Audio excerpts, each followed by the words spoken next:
네, 할렐루야. 네, 주님을 찬양합니다. 네, 오늘 함께 우리가 요나서 4장의 말씀을 봉독했는데요.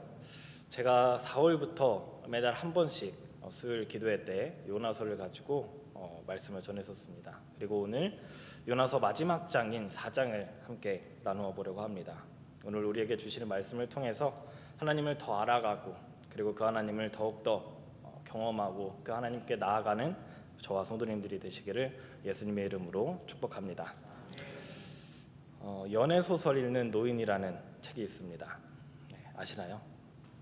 이 책은 세계적인 베스트셀러로 칠레의 소설가인 루이스 세플바다가 쓴 작품입니다. 이 책은 환경을 다룬 소설로서 인간의 자연 파괴와 그리고 자연의 어떤 반격 이런 것들을 이제 보여주는 책이에요. 이 책에는 실제인지 풍자인지는 모르겠지만 아마존의 한 부족이 원숭이를 잡는 그런 방법에 대해서 적어놓았습니다. 그들은 정말 기발한 방법으로 원숭이를 잡는다고 해요. 여기 계신 분들 중에서 원숭이를 잡겠다고 하시는 분들은 없으시겠지만 그 방법에 대해서 한번 제가 설명드리도록 하겠습니다. 먼저 야자 열매를 여러 가지 준비합니다. 그래가지고 엄지손가락만한 크기로 이제 야자 열매에 구멍을 뚫습니다. 그리고 그 반대쪽에도 구멍을 뚫고 그 안에 있는 그 야자 열매 안에 있는 것을 싹 제거해 줍니다. 그 다음에는 노끈으로 이제 빠지지 않도록 깨워가지고 이제 나무에 묶어놔요, 한쪽을. 그리고 다른 한쪽 구멍에다가는 조약돌을 여러 개 이렇게 넣어 놓습니다. 그렇게 넣어놓고 여러 번 이렇게 흔들어 준다고 합니다. 그리고 나서 자리를 잠깐 비우면 그 야자나무를 흔들었을 때 그 소리를 듣고 원숭이들이 그걸 계속 지켜보다가 사람이 간 것을 확인하고 그 야자 열매를 확인하러 내려온다고 합니다. 이제 내려가가지고 이 안에 무엇이든지 궁금하니까 막 만져도 보고 냄새도 맡아보고 또 이렇게 흔들어도 보고 하다가 결국에는 그 안에다가 손을 넣고 그 안에 있는 그 조약돌을 꺼내려고 이제 빼려고 한다고 합니다. 자, 그런데 구멍의 크기가 조약돌을 잡은 상태로는 빠질 수 없는, 손을 뺄 수 없는 크기이기 때문에 원숭이들은 당황하기 시작합니다. 손에 든 것을 놓아야 손을 뺄 수 있는데 손에 잡고 있는 것을 이 무언가를 놓치기 싫은 겁니다. 시간이 지나고 나서 다시 그 자리에 와보면 이 야자 열매에 손이 들어가 있는 원숭이들이 아주 가득 붙잡혀 있다는 겁니다. 이 이야기가 주는 교훈이 무엇일까요? 놓으면 살 수 있는데 놓지 못하여서 사로잡히게 되는 그 원숭이들을 보면서 우리는 우리가 손에 붙잡고 놓지 못하고 있는 것은 무엇인지 또한 그 놓지 못하는 것 때문에 우리가 더 중요한 것을 놓치고 있지 않은지 다시 생각해 보게 되는 것 같습니다. 영적으로도 마찬가지인 것 같습니다.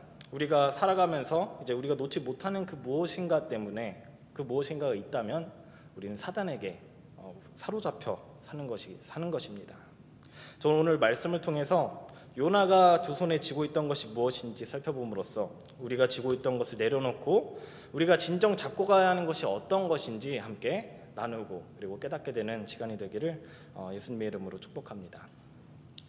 지난 시간에 우리가 요나가 대충 전했던 그 경고를 들은 니느웨 백성들이 어떻게 했는지 우리 살펴보았습니다. 이 백성들의 반응이 어떠했나요? 이 백성들의 니느웨 백성들의 반응은 굵은 베옷을 입었습니다. 왕 또한 굵은 베옷을 입고 그것뿐만 아니라 제 위에 올라감으로써 하나님 앞에 가장 낮아지는 모습으로 나아갔죠. 하나님께서는 이 니느웨 백성들을 용서하셨고 그 뜻을 돌이키시는 것을 우리는 함께 보았습니다. 그런데 이 모든 일들을 지켜봤던 요나가 그 반응이 어떠했었나요? 오늘 1절에 이렇게 나타나고 있습니다. 요나가 매우 싫어하고 성내며.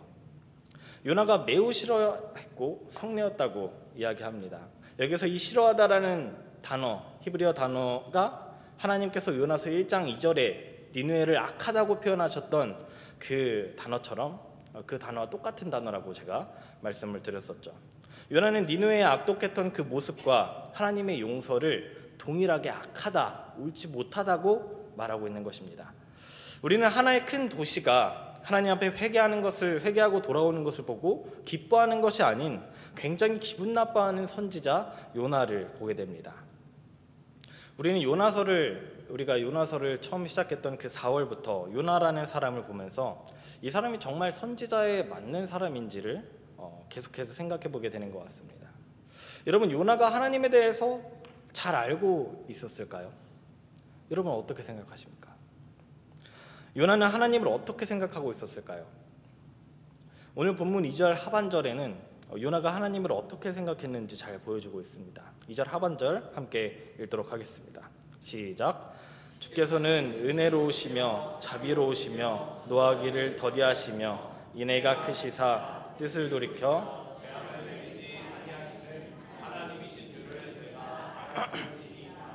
네. 요나의 행동과 그 감정과는 다르게 하나님에 대해서는 너무나 잘 알고 있었고, 이 하나님이 어떤 분이신지에 대한 100점짜리 고백을 내어놓는 것을 볼 수 있습니다. 요나가 하나님을 어떤 분으로 표현했나요? 첫 번째는 하나님을 은혜로우신 하나님입니다 라고 고백합니다. 받을 자격이 없는 사람들에게까지 사랑과 용서를 베푸시는 하나님은 은혜로우신 하나님이십니다. 두 번째는 자비하신 하나님이라고 고백을 합니다. 오늘 본문에 쓰인 이 자비라는 단어, 그 뿌리는 여성의 자궁이나 태를 뜻하는 단어로서 이제 어머니가 아이를 품는 것과 같이 연민과 동정의 의미를 많이 지니고 있습니다. 마치 아이가 무엇인가 잘못했을 때 때로는 혼을 내시기도 하시지만 때로는 그 아이를 꼭 안아주시면서 사랑과 궁유를 베푸는 그 어머니와 같은 모습을 보여주시는 자비하신 하나님이십니다. 세 번째로 하나님은 노하기를 더디하시는 하나님이다 라고 고백을 합니다.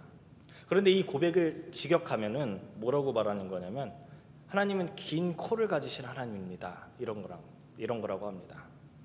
이게 무슨 말이냐고 할 수 있겠지만 고대 히브리 사람들의 사고방식을 알면 쉽게 이해할 수 있습니다. 이 히브리 사람들은 사람이 화를 낼 때 이 코에서 연기가 나온다고 생각을 했어요. 우리 만화 영화 같은 거 보시면은 뭐 어떤 캐릭터가 화를 낼 때 막 코에서 연기가 이렇게 팍 나오잖아요. 그런데 긴 코를 가지신 하나님이다. 이게 무슨 관계냐면 긴 코를 가졌기 때문에 이제 화를 내다가도 코가 기니까 이 화가 나오다가 식는 거예요. 그래가지고 하나님은 노하기를 더디하시는 하나님이다 라고 말하는 겁니다. 마지막으로 하나님은 인애가 크셔서 뜻을 돌이켜 재앙을 내리지 않으시는 하나님입니다 라고 고백을 합니다. 인애하신 하나님, 즉 약속을 지키시고 이행하시는 이 하나님께서 회개하는 자에게 용서와 긍휼을 베푸시는 이심을 고백합니다. 여러분, 이 고백은 하나님에 대해 잘 알지 않고서야 할 수 없는 고백임을 우리는 볼 수 있습니다. 하나님의 성품에 대해서 너무나도 잘 나타내고 있죠. 그럼에도 불구하고 요나는 무엇이라고 이야기하나요? 2절 상반절 말씀 우리 함께 읽도록 하겠습니다. 시작. 여호와께 기도하여 이르되 여호와여, 내가 고국에 있을 때에 이러하겠다고 말씀하지 아니하였나이까. 그러므로 내가 빨리 다시스로 도망하였사오니. 자, 하나님 거봐요. 내가 이러실 줄 알았어요. 내가 그래서 다시스로 도망간 거예요. 마치 하나님께 반항하듯이 이렇게 이야기를 하죠. 그리고 한술 더 떠서 이렇게 고백합니다. 3절 말씀 제가 읽도록 하겠습니다. 여호와여, 원하건대 이제 내 생명을 거두어 가소서. 사는 것보다 죽는 것이 내게 나음이니이다 하니. 자, 우리는 이 고백을 어디선가 들어본 적이 있습니다. 어디에서였나요? 요나가 배 위에 있을 때였습니다. 폭풍을 만난 그 폭풍우 치는 그 바다 가운데에서 배를 타고 있을 때 자신 때문에 이 폭풍우가 온 줄 알았으면서도 이제 회개하고 하나님 앞에 돌아가는 것이 아니라 차라리 죽겠다는 마음으로 자신을 바다에 던지라고 하는 그런 모습을 볼 수 있습니다. 이번에도 니느웨가 용서받는 모습을 보면서 자신이 사는 것보다 죽겠다고 이렇게 말을 하고 있습니다. 요나가 이렇게 하는 것은 하나님의 행하신 일들이 부정하고 옳지 못한 것이다 라고 말하는 것과 마찬가지죠. 이 모습을 보면 마치 어떤 한 아이가 마트에 가가지고 자기가 좋아하는 것을 사주지 않는 부모님께 때를 비우는 것 같은, 때를 뿌리는 것 같은 그런 모습을 보게 되는 것 같습니다.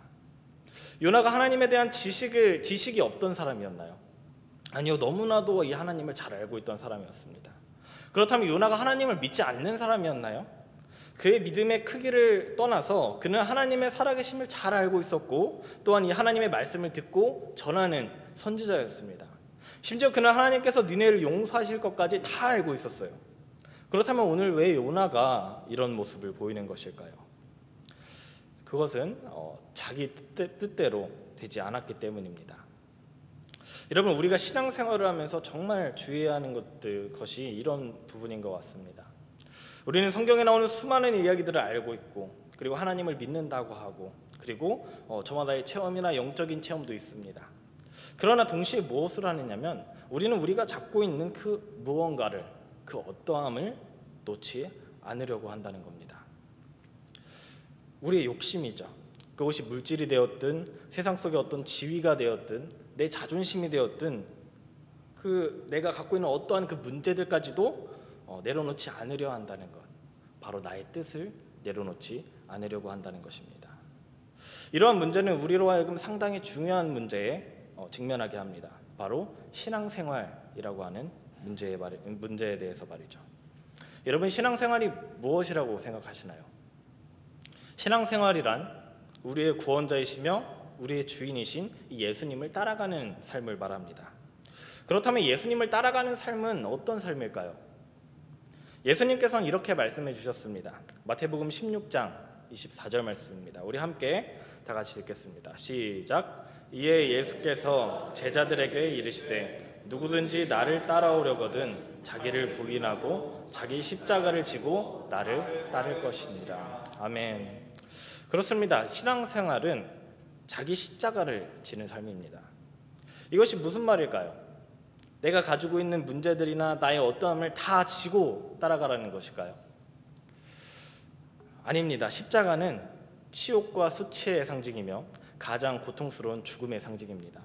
그렇다면 이 말은 죽을 각오를 하고 따라오라는 것입니다. 자신에 대해 죽으라는 것이죠. 내가 가지고 있는, 우리가 잡고 있는 그 무언가를, 그 어떠함을 버리라는 것입니다. 나의 뜻을 내려놓으라는 것이죠. 그러나 이 시대의 많은 그리스도인들이 이것을 놓치고 있습니다. 이 시대의 많은 교회들이 힘을 잃어가고 있다고 합니다.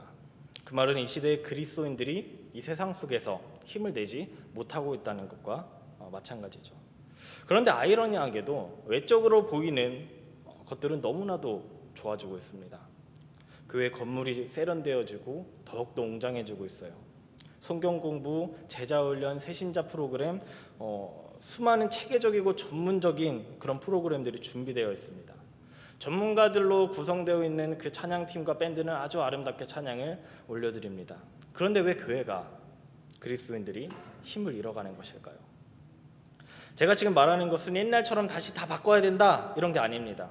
하나님을 알아가는 것과 하나님을 예배하는 것에 대해서 너무나도 좋은 환경인데 한 가지 바뀌지 않는 것이 있다는 거예요.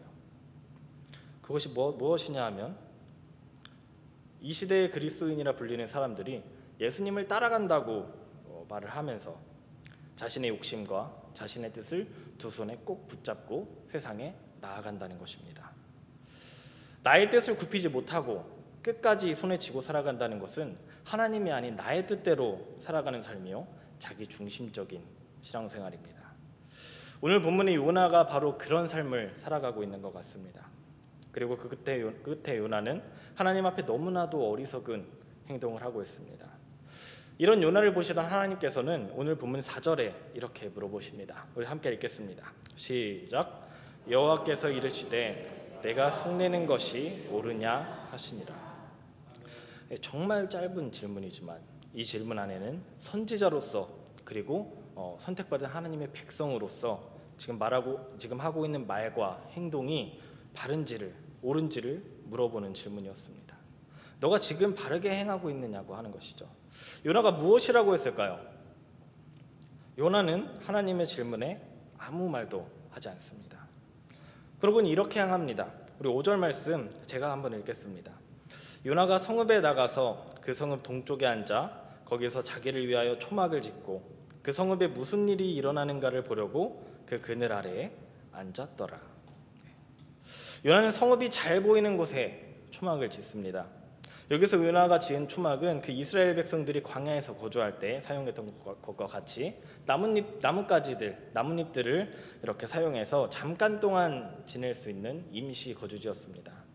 요나는 이러한 초막을 지으면서 무엇을 기대하며 이 성읍을 바라보고 있었을까요? 요나는 두 가지를 기대하고 있던 것 같습니다.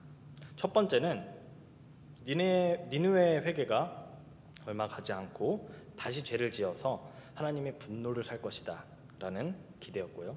두 번째 기대는 그 죄로 말미암아 소돔과 고모라처럼 이 니느웨가 멸망당하는 것을 보게 될 것이라는 기대감이었습니다. 임시 거주지였던 만큼 곧 기대했던 이들이 일어날 것이다 라고 생각했던 것이죠. 그렇게 기대감을 가지고 초막에 앉아있던 요나는 뜻밖의 일을 경험하게 됩니다. 오늘 본문 6절 말씀 우리 함께 읽도록 하겠습니다. 시작. 하나님 여호와께서 박넝쿨을 예비하사 요나를 가리게 하셨으니 이는 그의 머리를 위하여 그늘이 지게 하며 그의 괴로움을 면하게 하려 하심이었더라. 요나가 박넝쿨로 말미암아 크게 기뻐하였더니. 자, 뜻밖의 하나님께서 요나에게 미리 준비하신 이 박넝쿨로 그늘을 만들어 주십니다. 여러분, 제가 직접 가보진 못했지만 이 중동의 기온은 상상할 수 없는 그런 더위라고 해요. 우리 여기 가보신 분들도 계시겠죠. 최근에 우리가 살고 있는 이 산호세의 온도가 화씨 100도까지 올라갔었잖아요. 근데 이 중동의 기온은 대낮의 기온은 120도까지 올라간다고 합니다. 그러니까 100도가 우스운 정도는 아니지만 그래도 좀 서늘한 정도겠죠. 거기서는. 그런 중동에서 그늘은 정말 귀하고 또 중요한 것이었습니다. 그런데 여기서 요나에게 갑작스럽게 찾아온 이 하나님의 선물을 보고 요나는 무엇을 생각했을까요? 와, 역시 니느웨가 회개를 멈췄구나. 하나님께서 나에게 화해를 청하시는구나. 하나님께서 나에게 미안하다고 하시는구나. 내가 그럴 줄 알았어. 이렇게 생각하면서 더욱 니느웨가 멸망하는 것을 기대하고 있지는 않았을까요? 그런데 이러한 기대와는 다르게 하나님께서 준비하신 또 다른 것들이 요나에게 찾아옵니다. 오늘 7절에서 8절 말씀 우리 함께 읽도록 하겠습니다. 함께 읽습니다. 하나님이 벌레를 예비하사 이튿날 새벽에 그 박넝쿨을 갉아먹게 하심에 시드니라. 해가 뜰 때에 하나님이 뜨거운 동풍을 예비하셨고 해는 요나의 머리에 쪼임에 요나가 혼미하여 스스로 죽기를 구하여 이르되 사는 것보다 죽는 것이 내게 나으니이다 하니라. 하나님께서 예비하신 이 벌레와 뜨거운 동풍으로 요나가 자신이 기대했던 그 기대가 산산조각이 나버립니다. 벌레는 박넝쿨을 갉아먹었고 안 그래도 더운 날씨에 동풍까지 불어와서 뜨거움과 불쾌함을 동시에 느끼게 됩니다. 요나가 만든 초막에서 요나는 쓰러지기 직전까지 가게 됩니다. 여기서 우리는 요나의 감정이 너무나도 쉽게 계속해서 변하는 것을 보게 됩니다.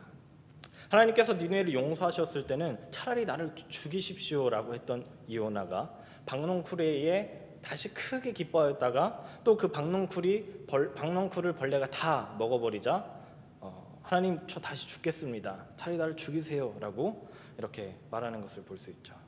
요나의 감정이 유동치는 것이죠. 여러분, 감정이 요동치는 이유가 무엇일까요? 누구나 감정적으로 이 얼굴을 붉히거나 욱했던 일들이 있을 것입니다.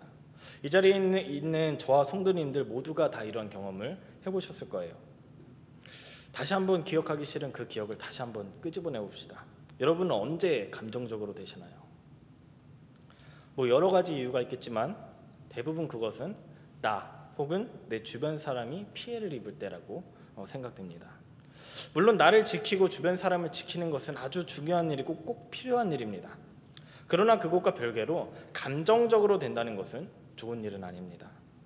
감정은 분명히 하나님께서 주신 것이지만 우리가 감정에 지배당하게 되는 것은 하나님께서 감정을 주신 목적이 아니기 때문입니다. 감정에 지배당하게 되면 사람은 죄를 스스럼없이 짓기 시작합니다. 나의 기쁨과 나의 즐거움을 위해서, 나의 슬픔과 나의 외로움과 나의 분노를 해결하기 위해서, 달래기 위해서 죄를 짓게 되는 것이죠. 나의 뜻을 위해서 죄를 짓게 되는 것입니다. 여러분, 그렇게 안 보이시겠지만 제가 화를 정말 잘 냅니다. 깜짝 놀라셔야 되는데 안 놀라시면 제가 좀 곤란합니다. 제가 원래 정말 화를 잘 내던 사람이었어요. 정말 화나면 물불 안 가리고 막 덤벼들었습니다. 조심하세요. 네. 특히 불이한 것들에 대해서 저는 정말 못 참겠더라고요. 오죽했으면 저희 부모님께서 제가 혼자 이렇게 시내에 나갈 때 이래야 너는 정의감이 많으니까 싸움 붙지 말아라, 이렇게 항상 이야기를 하셨습니다. 그렇다고 제가 막 나가서 싸우고 시비 걸고 다니는 사람은 아니었어요. 네. 저는 태어나서 한 번도 주먹 다짐을 해본 적이 없습니다. 이래봬도 겁이 많거든요. 네. 근데 이 감정이 이렇게 훅 올라올 때 이 겁나는 것을 이 감정이 잡아먹어 버리는 거예요. 저는 그냥 불합리한 상황 속에서 그 욱하는 것이 있어가지고 그냥 돌진하는 겁니다. 운동을 하면서도 이제 저보다 훨씬 나이 많은 형들 아니면 아저씨들이랑 엄청 싸웠어요. 네. 한 번은 이제 군대에서 제 후임이 실수를 해가지고 그 상관이 이 후임에 대해서 막 호되게 질책을 하고 있었습니다. 그런데 그 질책하는 게 선이 넘어가지고 너무 막 인격적으로 좀 너무 심하게 하는 거예요. 근데 제가 이걸 딱 듣다가 너무 화가 나가지고 그 상관한테 막 대들고 화를 내면서 싸웠습니다. 자랑은 아니에요. 군대에서 상관한테 대들면 어떻게 되는지 아세요? 감옥에 갑니다. 저 감옥 갈 뻔한 사람입니다. 네. 물론 불합리한 상황 속에서 화를 낸 것이고 제가 화내는 것이 합당하다고 그렇게 생각되는 그런 상황 속에서 화를 내었는데 다시 뒤로 이렇게 돌이켜보면 제 안에 떳떳하다고 생각되는 일이 하나도 없었습니다. 부끄러운 그 마음만 있는 것 같아요. 합당한 상황 속에서 화를 내었는데 왜 저한테 이런 마음이 생기는 걸까요? 그것은 욱하는 마음만 앞서서 내 감정을 쏟아놓는 것이 먼저가 되어 나를 잃었기 때문입니다. 하나님께서 보시기에 떳떳하지 않았고 또 사람들이 보기에 그리스도인으로서 떳떳할 수 없게 되더라는 것입니다. 지금까지 요나의 모습들을 살펴보면 이 자신의 생각과 감정을 하나님보다 우선시하고 하나님의 마음을 전혀 고려하지 않았으며 하나님께 선택받은 민족이라는 그 사상을 가지고 끊임없이 인정받기만을 갈구했던 이 하나님의 관심을 독차지하려 했던 전혀 바르지 못한 신앙생활을 하고 있는 요나를 우리는 볼 수 있습니다. 요나는 끝까지 자신의 뜻을 손에 꼭 쥐고 있는 것입니다. 우리의 신앙생활은 어떠합니까? 손에 무언가 쥐어져 있진 않은가요? 신앙생활을 하면서 끝까지 손에 붙잡고 가고 있는 그 무언가가 있진 않은가요? 지금 당장 앞에 있는 일들에 대하여 내가 감정적으로 반응하거나 감정을 발산하려는 그런 모습들이 있지는 않나요? 우리는 손에 힘을 풀고 그것을 버려야 할 것입니다. 하지만 요나는 아직까지 그렇지 않은 것 같습니다. 오늘 9절 말씀 우리 함께 읽도록 하겠습니다. 함께 읽습니다.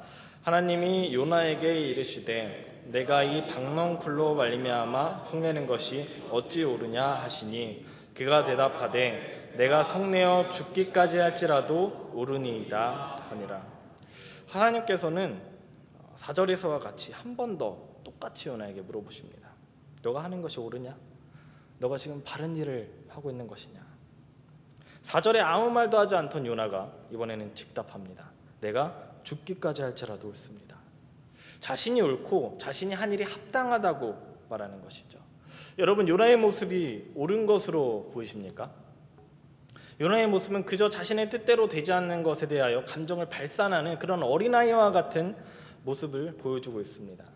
그런 요나를 위해서 하나님께서는 많은 것을 준비하셨습니다. 요나서 1장 17절에 물고기를 예배하셨고요. 그리고 오늘 본문에 박넝쿨을 예배하셨고요. 벌레와 또한 동풍까지 예배하십니다. 모두 같은 예비하사라는 단어로 사용됩니다. 이러한 청조물들을 준비하시고 예비하신 것은 이 모든 것들을 하나님께서 의도적으로 요나에게 사용하고 계시다는 것을 보여주는 것입니다.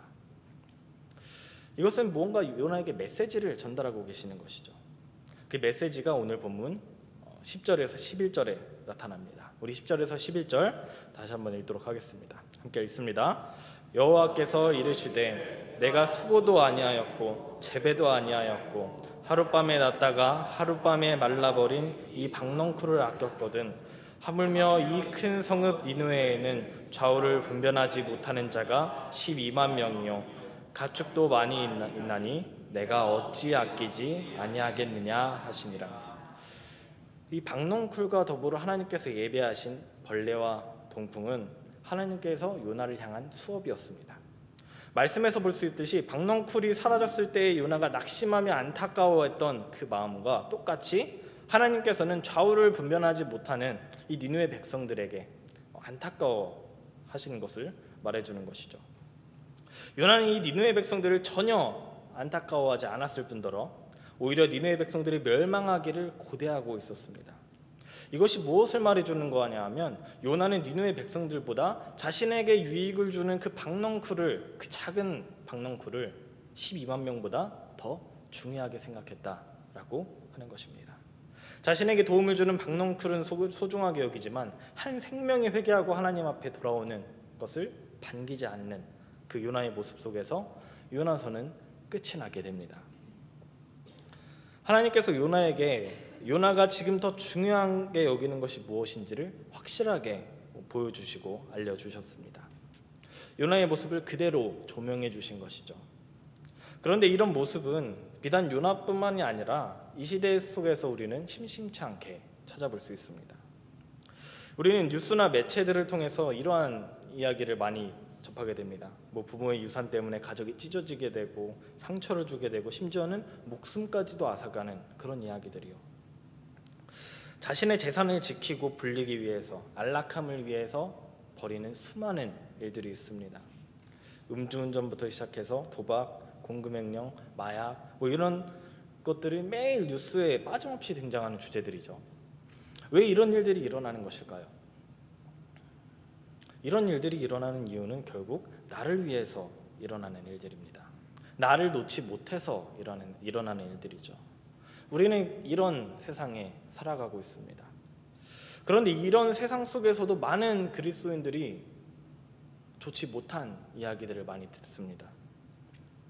왜요? 교회 잘 다니고 있는데 신앙생활 열심히 하고 개인적인 간증도 있는데 정작 나는 놓지 못하고 있는 나를 꼭 붙잡고 있기 때문입니다.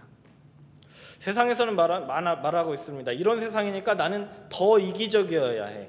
내 인생의 주인공은 나야. 내가 좋은 데를 해야지. 나 자신을 위해서 살아야 해. 그러나 예수님께서는 말씀하십니다. 나를 따라오려거든 자기를 부인해라. 정반대입니다. 세상이 주는 기준과 예수님께서 주시는 기준은 극과 극입니다. 여러분, 그리스도인이 승리하는 길은 어디에 있습니까? 우리는 이런 세상에서 어떻게 살아가야 할까요? 예수님께서는 몸소 그 길을 알려주셨습니다. 그 길은 바로 십자가의 길입니다. 하나님이신 그분이 자기를 부인하고 인간으로 오셔서 십자가를 지십니다. 예수님께서 죽으실 때 모든 사람들이 예수님이 끝났다고 생각했습니다. 예수님이 실패했다고 생각했고 그렇게 여겼습니다. 패배했다고 여겼습니다. 그런데 놀라운 일이 벌어집니다. 예수님께서 죽음을 이기시고 부활하셨습니다. 할렐루야. 여러분, 이 땅에서 나의 유익을 위해 살지 않아서 손가락질 당하고 또 실패하는 것처럼 보이고 패배하는 것처럼 보이면 어떻습니까? 우리에겐 영원한 천국이 있잖아요. 이 땅에서의 잠깐 동안이 중요합니까? 영원한 하나님 나라가 더 중요합니까? 나를 놓을 때 우리는 살 수 있습니다. 나를 버릴 때 우리는 하나님의 나라를 경험할 수 있습니다. 나를 부인하고 예수님만 따라가는 저와 성도님들이 되시기를 예수님의 이름으로 축복합니다. 말씀 마치겠습니다. 오늘 우리는 요나서 4장의 말씀을 함께 나누어 보았습니다. 요나서는 다른 성경들과 비교했을 때 마무리가 조금 특이합니다. 보통 하나님의 선포가 있고 그 선포에 대한 무엇인가 반응이 있고 그 반응에 대한 결과가 나타나는데 요나서는 하나님의 선포만이 존재하고 그 뒤에 반응이나 결과가 없이 끝이 납니다. 그래서 우리는 뒷맛이 조금 찝찝한 이 결말을 보고 아쉬움을 느낍니다. 여러분은 요나가 어떻게 되었을 것 같으세요? 하나님의 말씀을 듣고 깨달았을까요? 아니면 깨닫지 못한 채 뜨거운 동풍을 맞다가 포기하고 집으로 돌아갔을까요? 우리는 알 수 없습니다. 왜 이런 궁금증을 남겨놓고 요나서는 끝이 나는 것일까요? 제가 이렇게 읽고 있다가 이렇게 생각했습니다. 어쩌면 요나서 4장에 나타나는 마지막 대화는 하나님께서 요나에게 말씀하고 계시지만 요나뿐만 아니라 이 성경을 읽고 있는 우리에게 하시는 말씀이다. 하나님께서 우리에게 질문하십니다. 너의 삶 속에서 하는 행동들이 옳은 것이냐? 너는 지금 누구의 뜻을 붙잡고 살아가고 있느냐? 성도님들의 삶은 어떻습니까? 하나님의 뜻을 붙잡고 살아가십니까? 아니면 내 뜻을 붙잡고 혹은 내가 가진 어떠함을 붙잡고 살아가십니까? 오늘 본문의 요나를 보면 끝까지 제 손에 쥔 것을 놓지 않으려 하는 그 완악한 모습 속에서 제 뜻대로만 행하려는 그 어리석은 모습을 우리는 보게 됩니다. 그러나 우리는 요나의 모습만 보면 안 됩니다. 우리가 정말 놓치지 말아야 할 것은 하나님께서 요나를 위해 예비하신 게 있었다는 사실입니다. 하나님께서는 왜 이런 것들을 준비하셨을까요? 요나에게 하나님의 마음을 알려주시기 위해서죠. 왜 하나님은 요나에게 그런 하나님의 마음을 알려주려고 하셨을까요? 하나님께서 요나를 사랑하셨기 때문입니다. 말 안 듣고 자기 멋대로 하고 자기 뜻대로 하려 하는 감정적인 이 요나를 사랑하셨기 때문입니다. 요나가 돌아오길 바라셨던 것이죠. 그리고 요나와 같이 자기 뜻대로 하려는 우리를, 자기 맘대로 하려는 우리를, 감정적인 우리를 사랑하시기 때문에 우리가 돌아오길 바라시는 그 마음이 있으시기 때문에 하나님께서는 오늘 우리에게 하나님의 말씀을 예배해 주셨습니다. 여러분, 아까 제가 화를 잘 냈었다고 했잖아요. 하나님께서는 저의 문제를 깨닫게 해주셨어요. 그리고 저는 고쳐나가기로 마음먹었습니다. 제가 정말 욱하는 문제 때문에 얼마나 자책하고 얼마나 힘들었는지 모릅니다. 이 문제를 알고 있었지만 어떤 상황이 갑자기 생기게 되면 날마다 넘어지고 때로는 주저앉고 나는 왜 이러는 걸까 한탄했던 적이 수도 없이 많았습니다. 그러다 어느 날 저에게 한 가지 깨달음을 주십니다. 제가 이렇게 나는 또 왜 그러고 있을, 나는 왜 또 왜 그랬을까 이렇게 한탄하고 있을 때 하나님께서 이런 마음을 주셨어요. 아, 하나님은 이런 나도 사랑하셨구나. 하나님의 마음을 더 깊이 알게 되고 제가 더욱더 각오를 다지고 그리고 하나님의 말씀을 붙잡고 나아가기 시작했습니다. 그럼에도 넘어질 때가 있고 그럼에도 실수할 때가 있었지만 하나님의 사랑으로 다시 일어나서 나아갈 수 있었습니다. 지금 제 모습을 보면 물론 저도 사람이기에 실수하고 넘어질 때가 있지만 옛날에 비해서 많이 순해졌다고 말할 수 있을 것 같습니다. 제가 감정적이었던 저를 놓는 과정에서 붙잡고 살아왔던 말씀이 있습니다. 감정적으로 되려고 할 때 계속 그 말씀을 붙잡았어요. 그 말씀을 한번 같이 읽고 오늘 함께 기도하기 원합니다. 모두 잘 아시는 말씀입니다. 갈라디아서 2장 20절 말씀입니다. 함께 읽겠습니다. 내가 그리스도와 함께 십자가에 못 박혔나니 그런즉 이제는 내가 사는 것이 아니요 오직 내 안에 그리스도께서 사시는 것이라. 이제 내가 육체 가운데 사는 것은 나를 사랑하사 나를 위하여 자기 자신을 버리신 하나님의 아들을 믿는 믿음 안에서 사는 것이니라. 아멘. 우리는 누구나 손에 쥐고 있는 것들이 있습니다. 그리고 그것을 손에 쥐고 있는 것에 대한 합당한 이유들이 있고 그것에 대하여 스스로도 합당하다고 생각합니다. 그러나 오늘 이 시간 이후에 이 자리에 내 손에 잡고 있는 이 나를 버리고 나를 사랑하사 자신을 버리신 예수 그리스도의 손을 꼭 붙잡고 나아가는, 그렇게 살아가는 저와 성도님들이 되시기를 예수님의 이름으로 축복합니다. 이 시간 함께 기도하실 때 하나님, 이 시간 내 손에 쥐고 있는 것, 나의 유익을 위해 붙잡고 있는 그것을 놓게 하여 주시옵소서. 나의 뜻과 나의 감정을 위해서 내 멋대로 살아가는 것이 아니라 이제는 하나님의 뜻을 따라 살아가는 하나님의 자녀된 삶을 살아가게 해달라고 이 시간 함께 내 삶은 주의 것 찬양하시고 기도하도록 하겠습니다.